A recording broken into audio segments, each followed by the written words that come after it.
Hi everyone, and welcome to our presentation on financial fraud and scams brought to you by the YoungVestors Club. Today we'll explore some of the most common scams, how to spot them, and most importantly, how to protect yourself. But first, an agenda. So we're going to introduce ourselves and what YoungVestors Club is, then go over the different types of scams, some examples, and also strategies to avoid them. So what is the YoungVestors Club? The YoungVestors Club can be best described as a youth investment fund where the participants pool their money together and make real-world stock market decisions. One of our original goals was to give 100% of our earnings back to the community, and this is one of the projects we're doing, which is raising awareness about financial fraud and scams among senior populations. To give a scope for the fraud problem in Canada, we have a few statistics. So first, Canadians lost over $638 million to fraud in 2024. There were 42,000 victims of scams in Canada last year, with a large number of cases being in Vancouver. And in 2023, Surrey RCMP reports over 12 million lost to crypto and investment scams alone. Now let's move into an introductory activity, which one is a scam. So I'm going to show you 3 different images, and 2 of them are fraudulent, whereas 1 is legitimate. So here's the first one. Here's the second one. And here's the third one. So now that you have taken a look, how did you do? Well, image 1 was legitimate, whereas images 2 and 3 were both fraudulent. And if you couldn't tell, that's okay, and you will be able to by the end of this presentation. If you could tell, then that's great. I'm sure you will still learn something from this presentation. Well, how can you tell? There are some signs in the second and third images. As you can see, in both the second and third images, the URLs are shortened, meaning you can't see the address of the websites you are going to. Whereas in the first one, you can actually clearly see where the address of the website you're going to. And secondly, in the third image, the number is unknown. And so these are the 2 most obvious signs where you can see that images 2 and 3 are scams. Now let's move on to scams, examples, and how to avoid them. So we're going to go over 8 different types of scams, being voice phishing, SMS phishing, fake shopping websites, impersonating acquaintances, impersonating companies or customer service, fake jobs or employment opportunities, investment fraud, and impersonating government officials. Now let's move into the first type of scam, voice phishing. So what is voice phishing? It's when scammers call and pose as someone else to trick you into giving up money or personal information.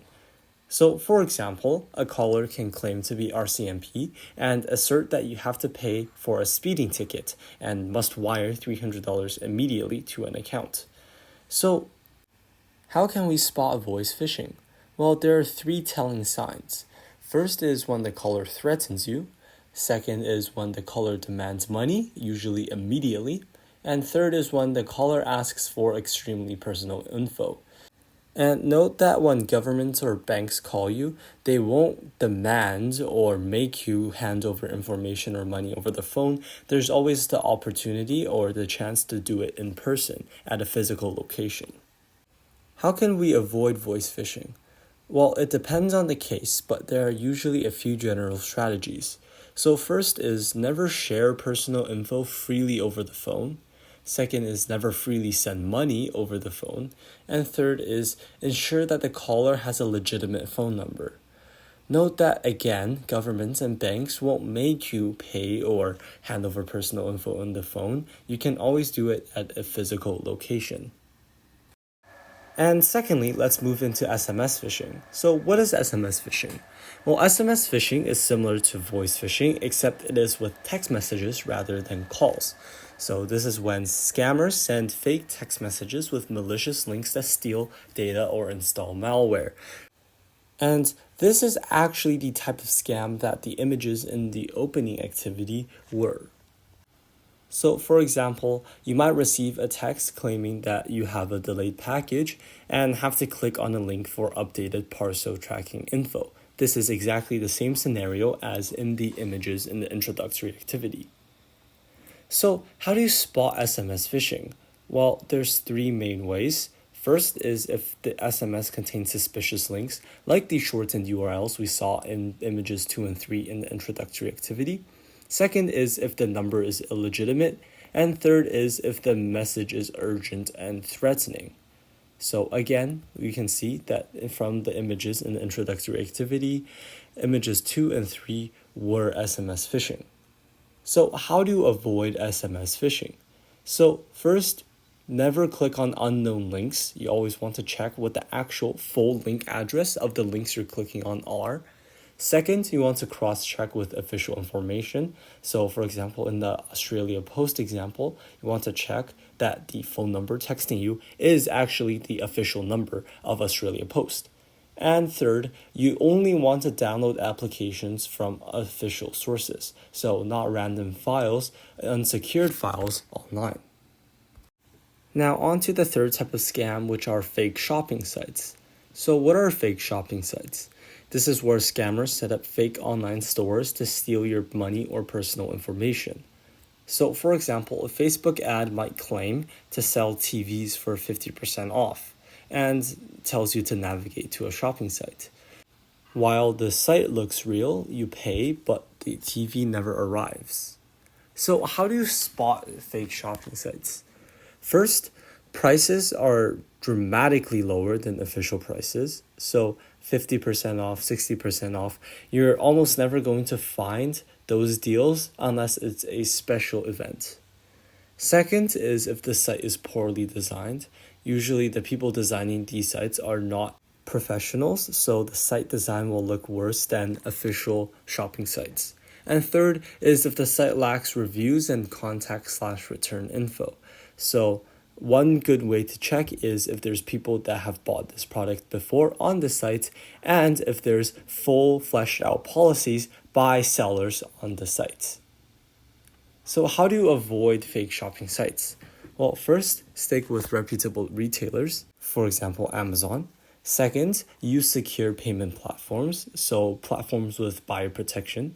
And third is avoid too good to be true deals. So stuff that is 70% off are probably not going to be legitimate unless it's a very special event. Again, just live by the adage, there's no such thing as free lunch. Now, fourth is impersonating acquaintances. So it is what the name suggests. It's when hackers take over or pretend to be an acquaintance's account and message you asking for help, money, or information. So, for example, my friend messages me asking for $500 as he lost his wallet while traveling in a foreign country. So, what are some strategies to avoid impersonation? First is if the tone of the messages are off. If it doesn't sound like how your friend or your family member might talk, be suspicious. Second is if they avoid phone calls and live communication. So if they ask you for money, probably call them and make sure that they are them. And the third method is if they make unusual or urgent requests. Now, obviously, emergencies do happen, but usually they won't be that unexpected. So how do you avoid impersonation? Well, first is to obviously call or speak to that person in real life before acting. For example, a video call can easily confirm that the person that is talking to is indeed your acquaintance. Second is to ask a personal question only they would know. So info that is personal between you and them. And lastly is pursue a secondary contact method to confirm. So if they ask you, for example, for money or info over text, maybe send them a message on another platform or email them or something like that to confirm. Fifth is the impersonation of a company. So it is, again, what the name suggests. It's when scammers pretend to be from, for example, tech support, customer service, etc. to steal money or information. So, for example, a call from an unknown number claims to be tech support for Microsoft, and they ask for personal info and access to your laptop. So how do you spot impersonation part 2? Well, first is if they pressure you to click a link or navigate to a site. Second is if they ask you to download remote control software. So remote control software is where another person can remotely control your computer. So you never want to hand over control of your device unless you have confirmed that the caller is indeed legitimate. And third is if they obviously don't give credentials. And now lastly, how do you avoid impersonation? Well, first, as previously mentioned, don't give remote access to your device. Second, use official sites and contact methods. So if you want to contact tech support from Microsoft, they will have their contact information on the official website, which you can use. And lastly, don't open strange and random pop-ups. And sixthly is fake jobs or employment. So what are job or employment scams? It's where scammers advertise fake jobs to steal money or personal information.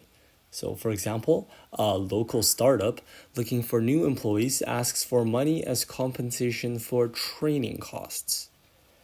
So how do you spot these types of scams? First is if the job seems too good to be true. Again, there's no such thing as free lunch.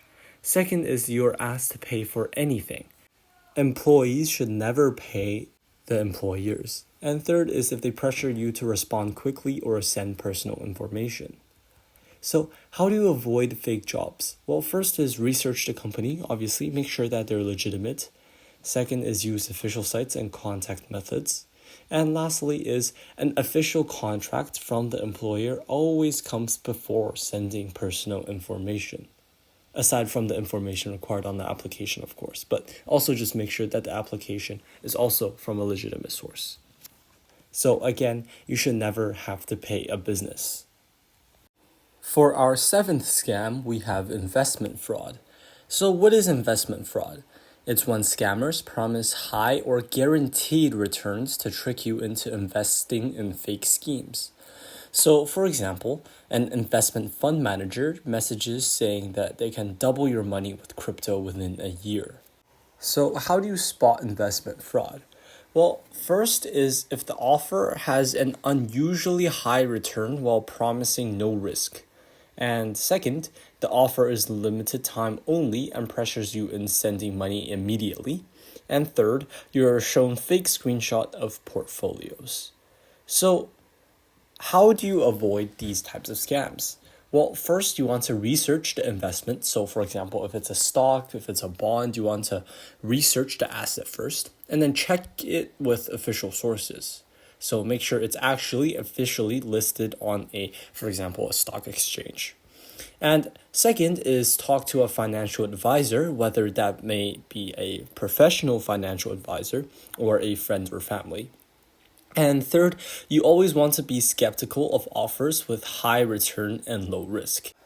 And just to quantify this, the S&P 500, which is an index that tracks the US stock market, goes up around 10% each year adjusted for inflation. So any offer with returns significantly higher than that, just be careful. Our final scam is impersonating a government official. So again, this is what the name suggests, where scammers pretend to be from tax, social security, or immigration departments, etc., to pressure you into paying or giving personal information. So for example, a caller from the CRA claims that you have overdue taxes, pressuring you to pay. Now, how do you spot these? Well, first, the call is threatening you with arrest or fines. Second, they demand payment via unsecure methods. So, for example, platforms with no buyer protection or payer protection in this case. And third, they refuse to identify themselves. So how do you avoid these types of scams? Well, first, ensure the number is from an official government source. Second, don't share your personal information over the phone. Do it in person if possible. Or if you want to do it over the phone, verify the identity of the person over the phone. And third, ensure that the problem they claim you have actually exists. So if they claim you have taxes overdue, but you know that you do not have taxes overdue, then it is most likely a scam.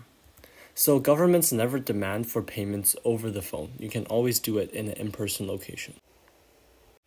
Thank you for listening in to today's presentation, and I hope you learned something informative or helpful. Now, if you look at the introductory activity again, I hope that you can do it with no problem.